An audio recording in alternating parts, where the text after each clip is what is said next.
hapon pong muli sa ating lahat mga idol. Ngayon po hapon na naman. Kailangan na naman magluto para sa hapon na. Ayan po. Tinibigan ko lang po ng konti iyang baboy at hihintayin po natin lumabas ang sarili niyang mantika. Papalutungin muna po natin yan. Ayan po mga idol. Paganyan na po siya. Gisa na po natin yan ang sibuyas bawang.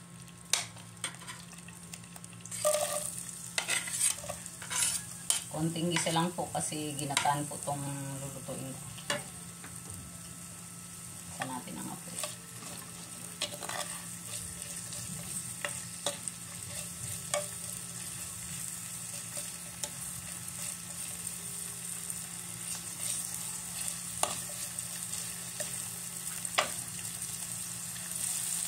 Sunod na rin po natin ang bawang. Hintayin lang po natin maging medyo brown. Lagyan na po natin yan ng paminta.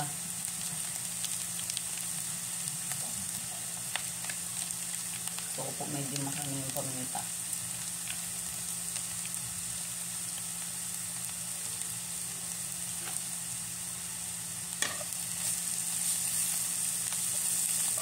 Medyo okay na po yan. Ilagay na po natin ang unang gata. Ay, ang pangalawang gata po pala ito. Dito po kasi natin lulutuin yung ating santol.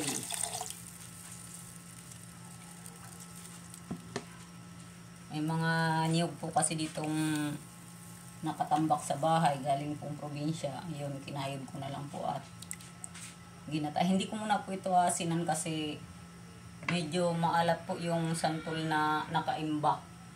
Iniimbak po kasi to, medyo maalat siya pero hinugasan ko na po at pinigaan. Kaya sa huli ko na lang po asinan baka kasi umalat eh. Ilagay na po natin dyan ang pinigaang santol.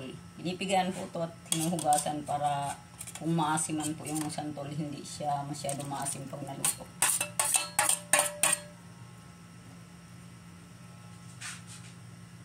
Yan po muna natin sa pangalawang gata lulutuin ng santol mga idol. Hanggang sa medyo matuyo yan. Meron po rin po pala ako ditong pinritong isda. Sasahog rin po natin ito mamaya. Sa pangalawang gata na po natin yan ilalagay. Hintayin lang po natin medyo matuyo yan mga idol. At ibalik na rin po natin yung pinalutong kaninang konting taba ng baboy na medyo may konting laman po. Ayan, tsaka na po natin yan dyan lulutuin. Yan muna po sa pangalawang gata natin lulutuin yan. Ayan, medyo konti na lang po ang gata niya. Pwede na po natin ilagay dito yung pangalawang gata na magluluto po talaga sa kanya. Ano po, ilagay natin ang unang gata po pala po. Ano ba yan? Sorry po. Ayan po talaga yung magluluto sa ating sinantol. Sinantolan. Santol po ito mga idol.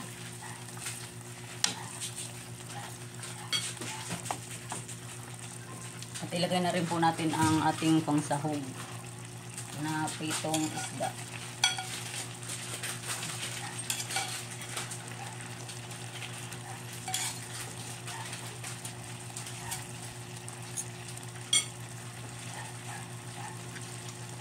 Sabay na rin po natin diyang ilalagay ang ating siling haba. Siling haba po yan pero maanghang siya. Saka na lang po natin yan papatuyuin pa ng konti. Hanggang sa maluto po ang sili at ang santol. Hindi na po. Gaya na rin po natin ang mga iba pang pampalasa.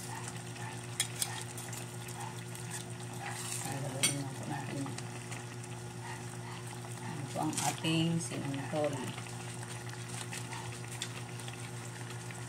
Shout out po sa ating lahat mga idol, sa lahat po ng mga vlogger. Mahihilig man pong magluto o hindi, mahihilig po sa mga manok. Shout out po sa ating lahat, sa lahat po ng sumusuporta sa akin. Maraming salamat po sa inyong lahat. Hindi ko na po kayo maisa-isa. God bless po sa inyo. Thank you po sa anong panig ng mundo kayo nandun. Maraming salamat po sa suporta niyo sa maliit kong bahay. Thank you po. Yan, konti na lang po. Lulutuin natin yan na medyo maging konti yung sabaw. Bago natin yan hahamoy. Ayan po. Okay na. Konti na lang ang sabaw ng ating ginataang santol. Konting halo-halo na lang po yan. Kainan na naman. Ito ang ating ginataang santol. Maraming salamat po palagi sa panonood. Thanks for watching po.